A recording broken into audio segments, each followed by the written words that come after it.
हमारे पास यहाँ पे चैप्टर नंबर 1 है और चैप्टर नंबर 1 से रिलेटेड फर्स्ट जो एक्सरसाइज है हमारी 1.1, इसमें आपको क्वाड्रेटिक इक्वेशन से रिलेटेड जो चीज़ें हैं, क्वेश्चन हैं, वो आपने सॉल्व करने हैं। तो सबसे पहले मैं आपको बता दूं कि इक्वेशन क्या होती है। हर एक अलजेब्रिक एक्सप्रेशन जिसमें इक्वलिटी का साइन हो उसको हम इक्वेशन कहते हैं। और जब इक्वेशन हमारे पास आ जाती है तो इक्वेशन की टाइप्स होती हैं, मुख्तलिफ टाइप्स होती हैं। उसमें सबसे पहले है लीनियर इक्वेशन। लीनियर इक्वेशन एक ऐसी इक्वेशन होती है जिसमें वेरिएबल की जो मैक्सिमम पावर होती है वो 1 होती है। सेकंड पे आती है क्वाड्रेटिक इक्वेशन। तो क्वाड्रेटिक इक्वेशन एक ऐसी इक्वेशन होती है जिसमें वेरिएबल की जो मैक्सिमम पावर है वो आपके पास 2 होती है। फिर क्यूबिक इक्वेशन होता है जिसमें वेरिएबल की मैक्सिमम पावर 3 होती है, एंड सो ऑन। यहाँ चूंकि हमारा जो तल्लक है वो क्वाड्रेटिक इक्वेशन से रिलेटेड है तो हमने इसको सॉल्व करना है। तो हमारे पास जो फर्स्ट क्वेश्चन है उसमें आपको ये कहा गया है कि आपको मुख्तलिफ पार्ट्स दिए गए हैं और इसमें आपने ये पहचान करनी है कि ये लीनियर है या क्वाड्रेटिक है। जैसे कि यहाँ मैंने एक पार्ट लिखा है 5x - 2 × x + 5। आपको इसकी स्टैंडर्ड फॉर्म बनानी है। स्टैंडर्ड फॉर्म में यहाँ पे लिख लेता हूँ क्वाड्रेटिक इक्वेशन की, ax² + bx + c = 0। ये इसकी स्टैंडर्ड फॉर्म है। इस टाइप की जो इक्वेशन होगी उसको हम क्वाड्रेटिक इक्वेशन कहेंगे।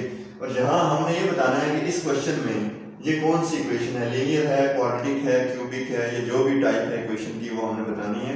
उसके लिए हमें इसकी सिंप्लीफिकेशन करनी होगी। जैसे कि हम पहले इसको मल्टीप्लाई करेंगे, 5x दोनों के साथ मल्टीप्लाई करेगा, 5x × x ये 5x² बन जाएगा। अब इस 5x को आपने 5 से मल्टीप्लाई करना है तो 5 × 5 = 25 और 7x है। अब हमें -2 को इन दोनों के साथ मल्टीप्लाई करना है तो -2x और प्लस माइनस ये माइनस हो जाएगा और 2 × 5 = 10। अब ये 8 है, इसको इक्वल के इस तरफ ले आओ तो ये -8 = यहाँ पे 0 होगा। अब x² वाली कोई और टर्म यहाँ पे नहीं है, 5x²। अब देखिए ये +25x है और इससे 2x माइनस हो रहा है तो ये +23x, दोनों माइनस के हैं तो ऐड हो जाएगा तो -18 = 0। यहाँ पे आप देख सकते हैं कि यहाँ जो आपको इक्वेशन बनी है वो 5x² + 23x - 18 यानी कि इस टाइप की इक्वेशन बनी है। x² का कोएफिशिएंट जो होगा वो a, x का कोएफिशिएंट b और ये कांस्टेंट है c। तो ये आपके पास एक स्टैंडर्ड फॉर्म बनेगा। आप यहाँ पे लिखेंगे दिस इज क्वाड्रेटिक इक्वेशन।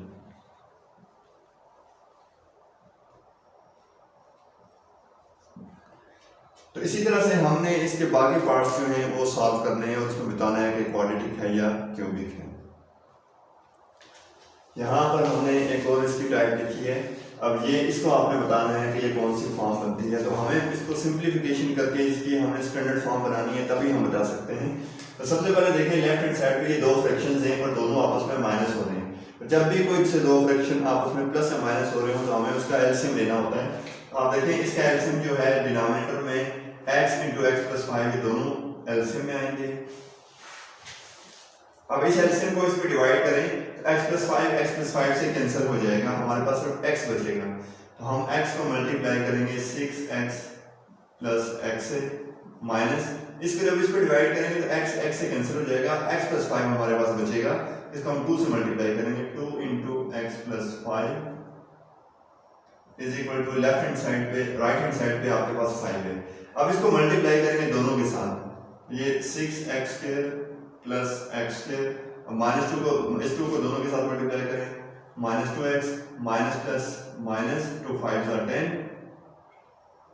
इसको भी मल्टीप्लाई कर सकते हैं आप तो x² + 5x = 5। अब देखें ये दोनों सेम टर्म्स हैं, लाइक टर्म्स हैं, तो हम इसको ऐड करेंगे 6x² + x² ये 7x² हो जाएगा, -2x -10 = 5 × ये डिनोमिनेटर उधर लेके जाएंगे तो ये मल्टीप्लाई करेगा x² + 5x, 7x² -2x -10 इसको मल्टीप्लाई करें 5x² + 25x। अब इन सबको इक्वल के एक तरफ ले आओ, 7x² -2x -10 ये इधर आएगा तो माइनस हो जाएगा, 5x² ये भी इधर आएगा तो -25x = 0। अब जो लाइक टर्म्स हैं, जो एक जैसी टर्म्स हैं, इनको हम ऐड करेंगे। 7x में से 5x² माइनस करेंगे क्योंकि इसके साथ माइनस का साइन है तो आपके पास आएगा 2x²। अब ये एक x वाली टर्म है और ये x वाली टर्म है, दोनों नेगेटिव हैं तो हमें दोनों को ऐड करेंगे तो 25 × 2 27 x माइनस 10 इक्वल्स टू 0। अब आप देख सकते हैं कि ये जो टाइप आपके पास बन रही है ये भी कौन सी बन रही है, क्वाड्रेटिक फॉर्म। तो इस तरह से आप बाकी क्वेश्चंस को आप सिंप्लीफाई करेंगे और सिंप्लीफाई करने के बाद स्टैंडर्ड फॉर्म बनाने के बाद आप बताएंगे कि ये कौन सी टाइप है। यहाँ पर हम इसका एक और पार्ट सॉल्व करते हैं जिसमें हम इसको देखते हैं कि ये कौन सी टाइप बनती है हमारे पास। यहाँ जो क्वेश्चन लिखा हुआ x + 3 over 4x² + 1 + 2 over x = 5। अब आप देख सकते हैं कि ये इसी क्वेश्चन में ये आपके पास x के ऊपर पावर 2 है, तो यहीं से ये क्वाड्रेटिक की वाली फॉर्म बन रही है। तो हम अगर इसको मज़ीद सिंप्लीफाई करते हैं तो हमारे पास देखते हैं कि कौन सी फॉर्म बनती है। तो इसका हम एलसीएम लेंगे, एलसीएम हमारे पास इन दो का प्रोडक्ट आ जाएगा, x × 4x² + 1। तो अब इस एलसीएम को इस पर डिवाइड करें, 4x² + 1 कैंसिल हो रहा है, हमारे पास x बचेगा। तो x × x + 3 + 2 के साथ हमारे पास कौन सा फैक्टर मल्टीप्लाई करेगा, ये x से कैंसिल हो रहा है, तो 4x² + 1 = 5।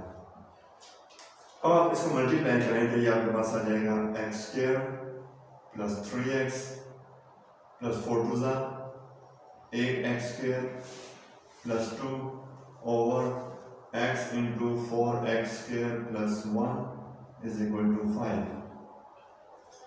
और आप देख सकते हैं कि यहाँ पे जो आपके पास फॉर्म बन रही है, x² है और ये 8x² है, ये हो जाएगा 9x² और उसके बाद + 3x + 2 =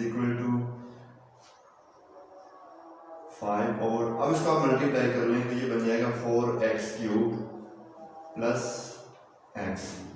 अब आप देख सकते हैं कि जब हमने इसको मल्टीप्लाई किया तो यहाँ हमारे पास 4x³ बन रहा है।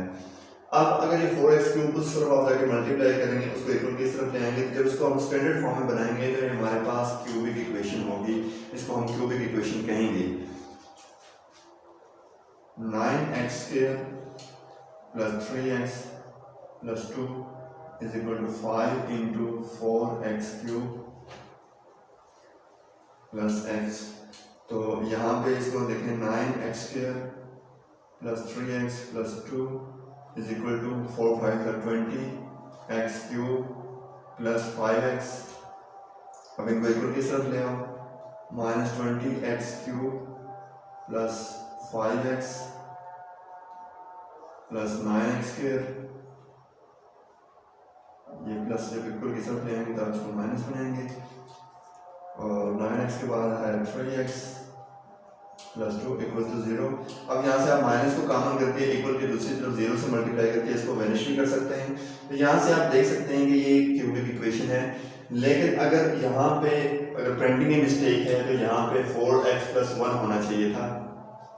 जब यहाँ x² के बजाय यहाँ पे x होगा तब जाके हमारे पास ये क्वाड्रेटिक इक्वेशन बनेगी। यहाँ x² के होते ये क्वाड्रेटिक नहीं बन सकती है, ये क्यूबिक इक्वेशन ही होगी। लेकिन अगर यहाँ पे x² के बजाय x हो, जो कि यहाँ पे होना चाहिए था, तो उस वजह से ये क्वाड्रेटिक इक्वेशन होगी। यहाँ अब इसी एक्सरसाइज का हम क्वेश्चन नंबर 2 सॉल्व करने जा रहे हैं। इस क्वेश्चन में आपको ये कहा गया है कि आपने इस क्वाड्रेटिक इक्वेशन को सॉल्व करना है फैक्टराइजेशन के मेथड से।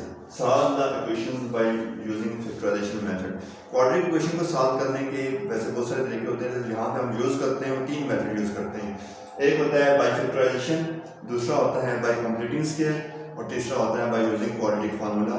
हम ये बारी बारी तीनों मेथड करेंगे। तो यहाँ जो अभी इस लेक्चर में हमने करना है वो फैक्टराइजेशन वाला मेथड करना है।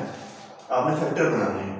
यहाँ पे देखिए आपके पास 2 टर्म्स हैं, आप इसको इक्वल के इस तरफ ले आए तो ये 3x² - 6x = 0 हो जाएगा। अब जो 2 टर्म्स हैं, 2 टर्म्स में हमने देखना ये है कि दोनों में कॉमन क्या चीज़ है। सबसे पहले आपने वो चीज़ देखनी है, इन दोनों में 3 भी कॉमन है और x भी कॉमन है। तो यहाँ पे क्या बचेगा, x - 2, क्योंकि 3 के साथ आप 2 को मल्टीप्लाई करें तो 6 आएगा, तो इसलिए ये x - 2 = 0। जब 2 टर्म्स का प्रोडक्ट 0 के इक्वल है, इसका मतलब ये होता है कि या तो इसमें से पहली टर्म 0 के इक्वल है या फिर दूसरी टर्म 0 के इक्वल है, तभी जाके 2 टर्म्स का प्रोडक्ट 0 हो सकता है। अदरवाइज और कोई हमारे पास चॉइस नहीं होती है कि 2 टर्म्स जब मल्टीप्लाई कर रहे हैं तो 0 हो रहा है। इसलिए हम लिखेंगे या तो 3x = 0 है या फिर x - 2 = 0 है। यहाँ से हम x की वैल्यू फाइंड करेंगे, x is equal to 0/3 and x is equal to 0।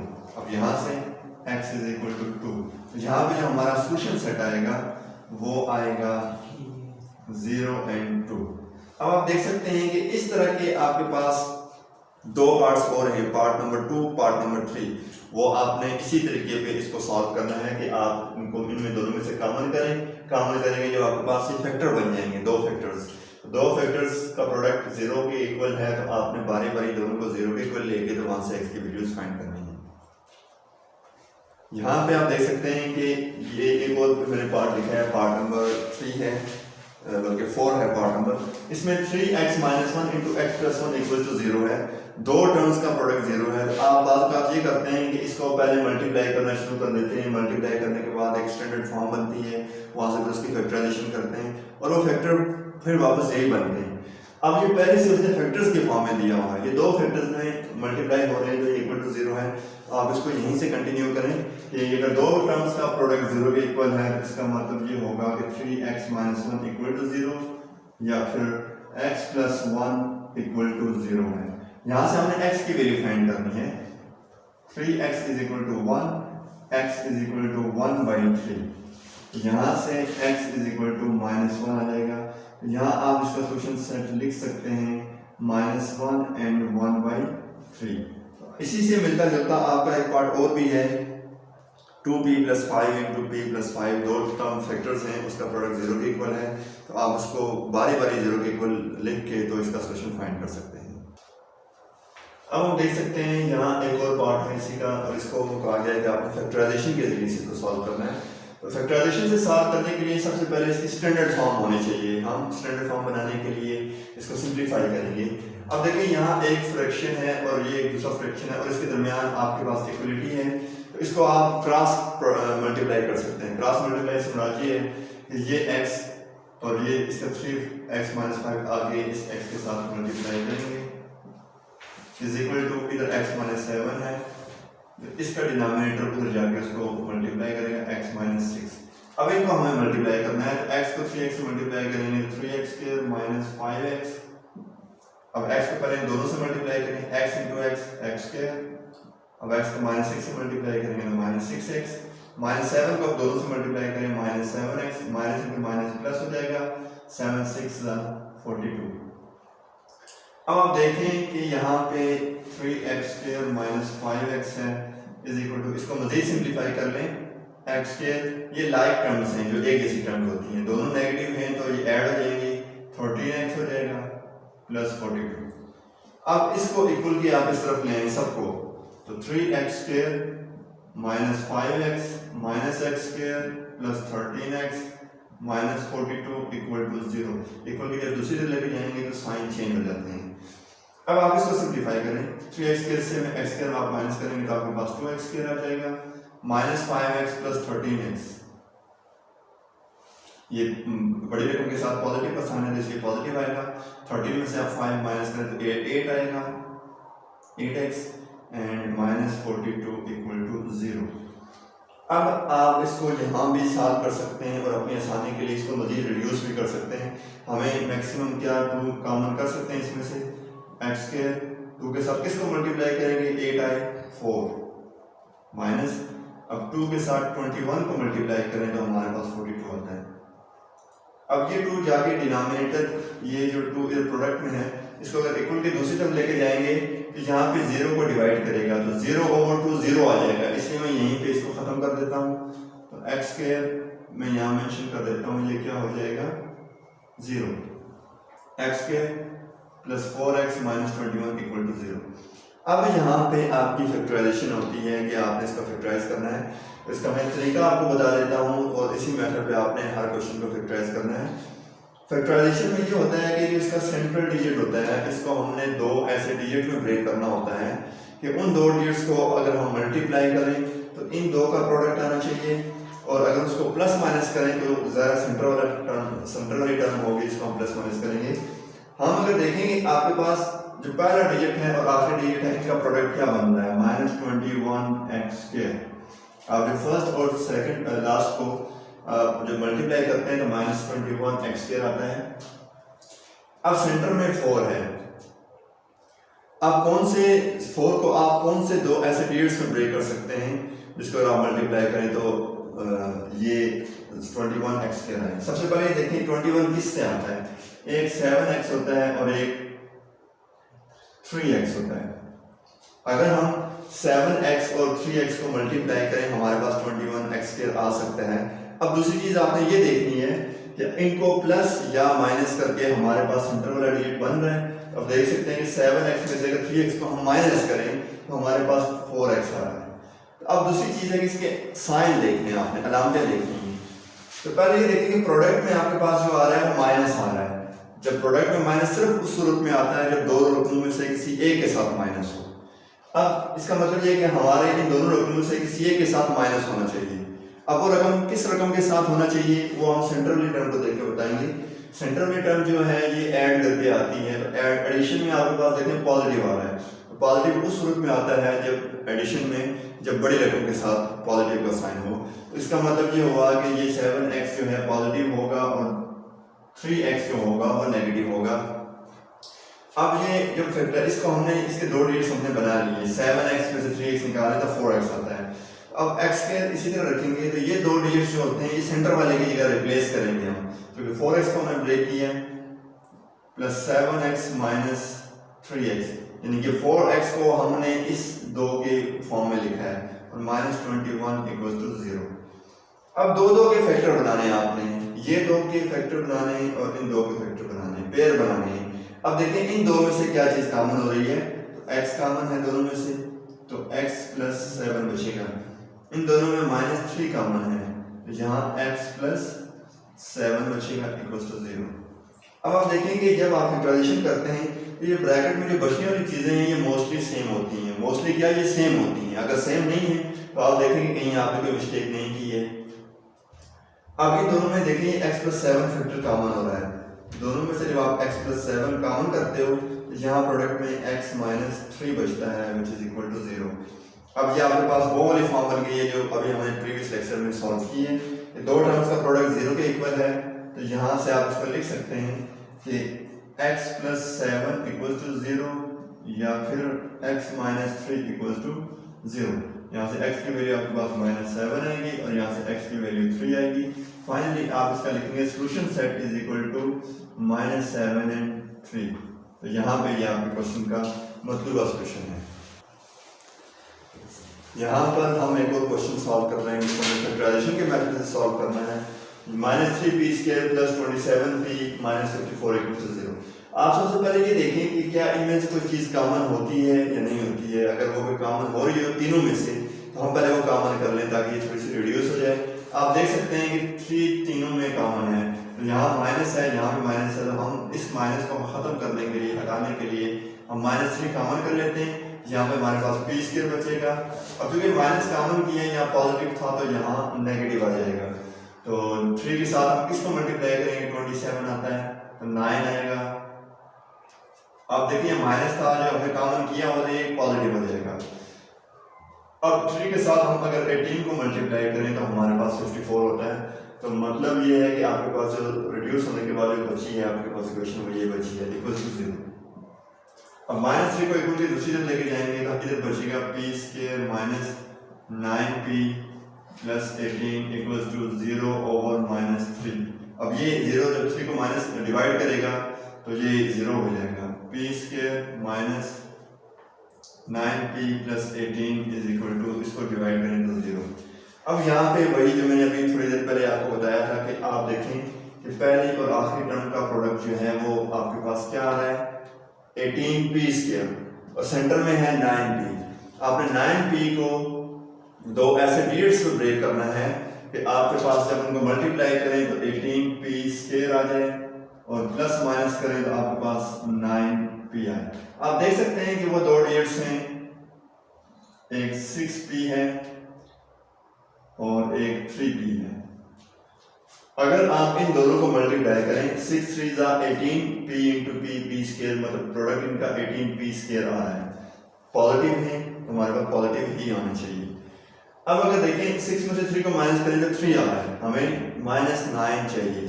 तो तो -9 अगर हम इन दोनों को ऐड करें तो हमारे पास 9p आ रहा है। लेकिन एक बात काबिल गौर है, आप देखें यहाँ नेगेटिव है -9p, इसका मतलब ये है कि ये दोनों नेगेटिव की टर्म्स होंगी तब जाके हमारे पास से -9p आएगा।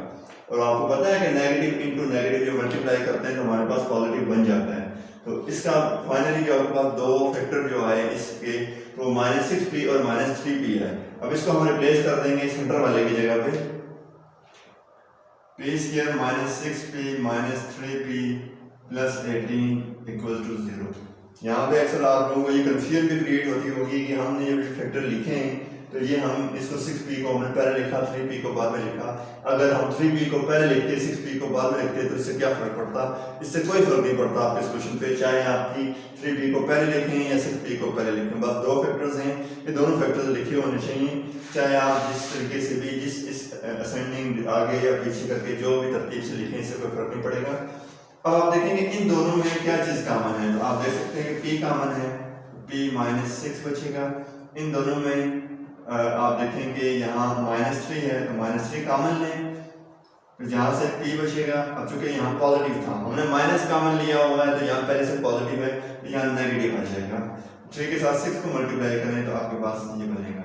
अब देखिए अंदर वाले दोनों फैक्टर एक जैसे बन चुके हैं। अब ये जो एक जैसे हैं इसको हम कॉमन करेंगे, p -6 यहाँ पे जो बाकी बचता है p और दूसरे के साथ जो बाकी बचता है -3 इक्वल टू 0।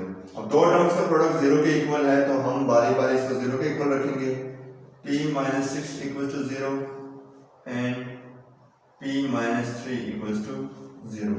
यहाँ से p की वैल्यू 6 आ जाएगी और यहाँ से p की वैल्यू 3 आ जाएगी। तो फाइनली जो आपका सॉल्यूशन सेट होगा वो होगा 3 and 6 या इसको 6 and 3 जो भी आप